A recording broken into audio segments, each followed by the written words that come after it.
forward, do you think that testing is going to be in the country and other places in the world where they did not act as quickly as we did to implement social distancing guidelines? But I do hope to have a little bit of guidance about what it might look like if we were to begin to open things up in the next couple of weeks. We have to wait and see that our determinants are going in the right direction, our infections and hospitalizations going in the right direction, are hospitals able to accept more capacity to take care of sick patients, and do we have enough testing? Can we get enough people hired to do contact tracing? All those things are very key determinants of being able to safely lift our social distancing restrictions. As some people are doing it, Dr. Page, do you think that it's premature for these other areas to be doing these things that you're referring to? Or do you think that they're farther ahead in their testing than we are here? Is there some kind of difference that's preventing you from being able to speak confidently that this is where we're going to be in mid-May, whereas Franklin County is at the point where they're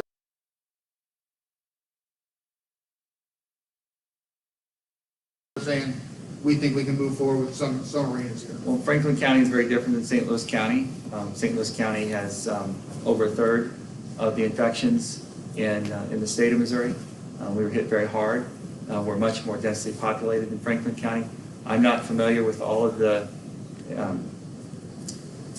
data that went into their decision, so I couldn't speak for that decision. I can only tell you what we will do here in St. Louis County.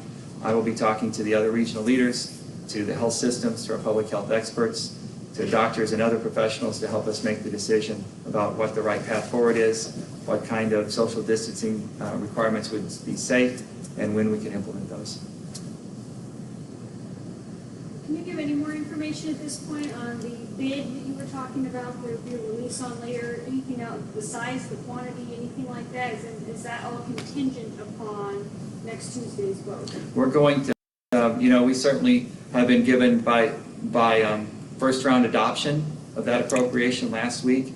We have an indication from the council that they're prepared to move forward and release that funding, that grant funding, so we can start to purchase supplies to address the public health epidemic here and purchase testing supplies and other things that we need.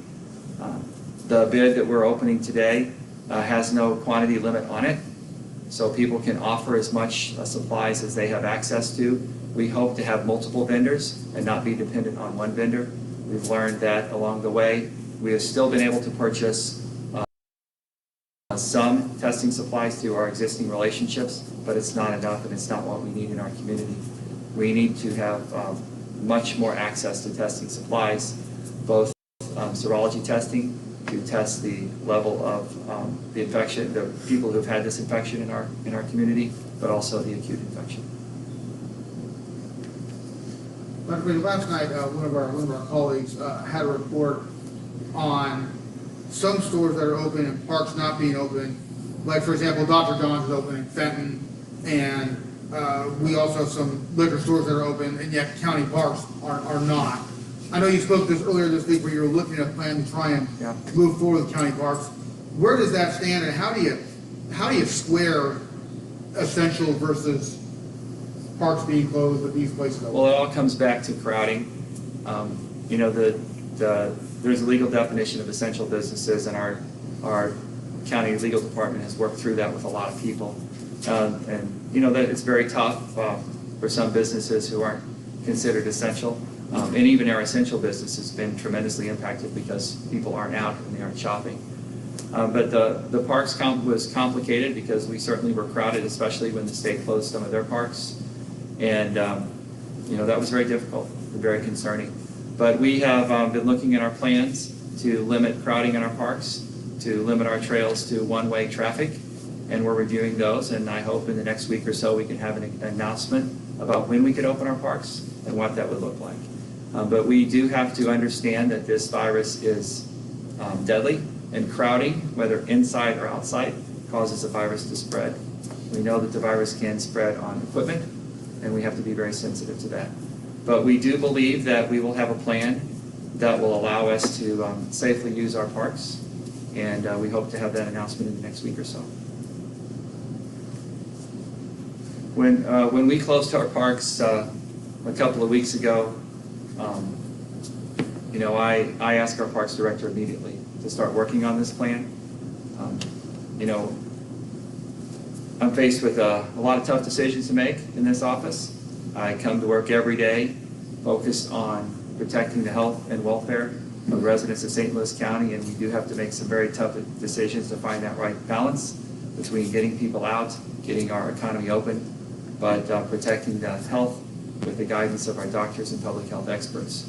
But we do understand that there is a pathway to get people back into our parks with a lot of guidance, and it will be a different type of experience in the park than it was before, but we think we can make it work, and we're working on those recommendations right now. Your council member talked about this earlier when she was here about oversight regarding the 173 million. We had spoken about this briefly after some questions were raised about who was going to be making those decisions on how to spend that money. I'm just wondering how, again, you write this with the community, and maybe it's through the portal, but is there a justification or some kind of explanation you can give as to the spending of this money without going to the county council for what you're going to be spending? Well, the county council members will always be my partners in making decisions in county government. That we won't agree on everything, we won't agree on every decision. We may not agree on how they could participate in those decisions, but this is an emergency grant funding, and it needs to be moved into a position that it can be used.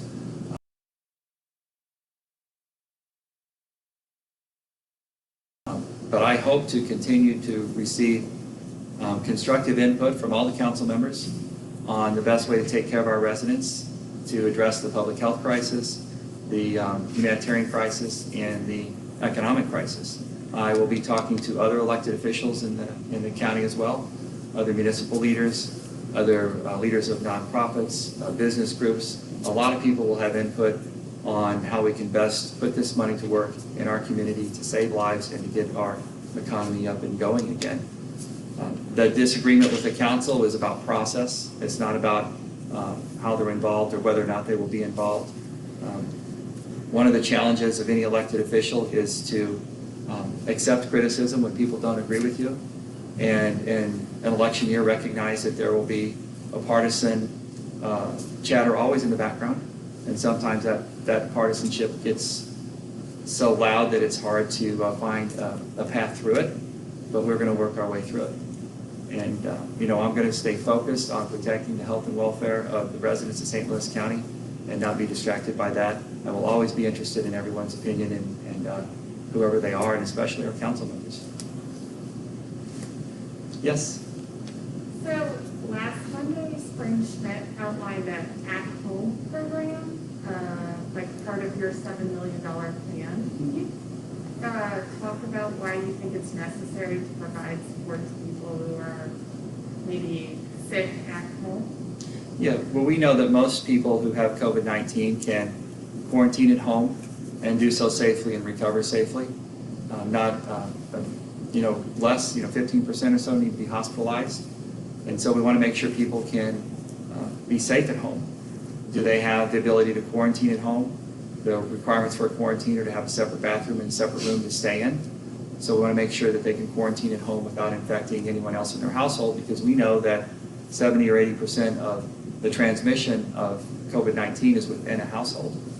But they also need to be able to stay in touch with their doctor through telehealth. They have to be able to stay in touch with a public health official.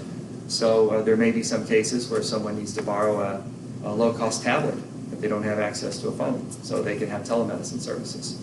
They may need, if they're sick, they may need a pulse oximeter that can monitor their oxygen level. So if their oxygen level drops, we'll know to get them more urgently to medical care. They may need some over-the-counter medications to help support them if they don't have access to those kinds of supplies. But there is a COVID at home kit and a COVID at home plan that will have some modest cost to it. But not everyone can afford those sort of things, and it's very important that we allow someone to safely recover from COVID-19 at home in the least expensive environment, in the safest environment, and the most convenient environment for them, without having them be transported to emergency room or to a hospital. So how do you identify people who need I know on Monday they were even talking about people needing thermometers. Mhm. How can you guys identify, like, how are you gonna reach those people? Right. Yeah, if someone doesn't have a thermometer at home, that's a reasonable use of these funds to make sure they have one. So that's a very simple test. Most people do. Occasionally someone doesn't. And we want them to know if their temperature is going up, that someone's quarantined and they're starting to get a fever, then that requires a higher level of intervention. Our public health officials stay in constant contact with people who are in isolation. They're either attached to a physician or a nurse line, or someone from our public health department is checking up on them. So we stay in contact with everyone who's been identified as being positive or calls our hotline and expresses symptoms when they get into the system. If someone doesn't reach out to us, it certainly would be difficult for us to know that they needed something. But we've encouraged anyone with symptoms or concerns to call one of the testing centers, call their doctor, or call our public health hotline and let us try and help them. Is this type of spending necessary because there's a lot of uninsured people in the population? Yeah, we have, if you look and see at the zip code maps, you see that tracks, poverty and income in our community and access to health care. And we know that people who don't have access to health care, have chronic medical problems, are much more affected by COVID-19, are much more likely to get sick and be hospitalized. And we need to focus our resources there for a very modest investment in these types of individuals. We can help them in a lower cost environment. They will have better outcomes, and we can limit the spread of COVID-19 in our community. Dr. Page, can I ask you one more question about testing? So you're going out for bid today for more tests. I'm just wondering how much testing are you doing now versus where you need to be? What are we really far apart? Or talk to me about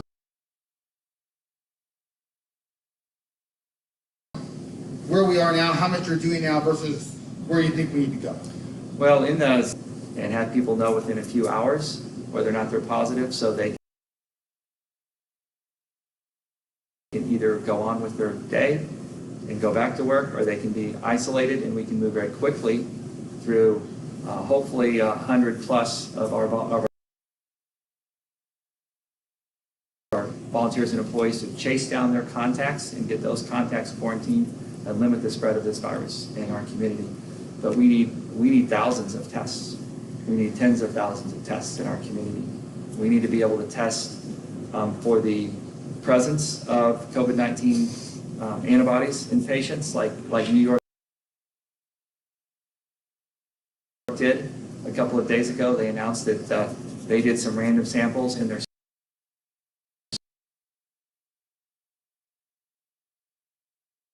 state, and 15% of their population had been exposed to COVID-19, which was not anything like they expected.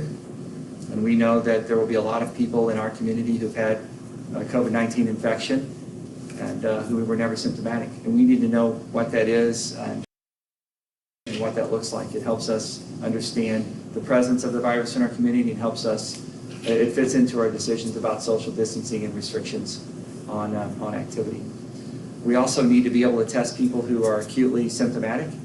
We need to be able to test everyone who's symptomatic, and currently we are still, by our CDC guidelines, because we have limited access to tests, we are limiting the tests to people who have chronic medical problems, to first responders, people who are sick in hospitals, doctors and nurses. We need to be able to expand that to everyone who has symptoms, and we're not quite there yet because we can't purchase enough tests, and we don't have enough tests. Even with the pool of everyone who's in the testing space, our partners in the federally qualified health centers, our health systems, our private labs, we still do not have enough tests in our community to test everyone who is symptomatic. And then beyond that, we need to start testing people for presence of the antibody. So you're doing about a few hundred tests now, and you're saying you need thousands and thousands more to get to where we need. Yes, and we need a constant stream of tests. We don't just need a one-time purchase of several thousand. We need a constant stream of testing material constantly available moving forward for the next year. Probably the next 2 years until an immunization is easily available. Yes? The test that you referenced that New York did, is that what you guys are trying to do with the, I forget what you're calling it, but like the population? It's called the population health study. That's certainly probably wasn't clearly titled, but that's what it's called. And that means you test a whole bunch of people in your community and your population to determine what the presence of the virus is, the antibodies to the virus. Right. So, I believe you said you all were looking to partner with the university on that, assuming the funding Right. gets approved. Do you have a particular university in mind, and will it be a local university? Oh, sure. I'm sure that we have many partnerships with Washington University and St. Louis University. They both have first-class departments of health, departments of public health, and they're very active with us, very active partnerships. I don't know which one, but I'm sure it'll be one of those. Okay. Anything else? Okay, thank you, everyone.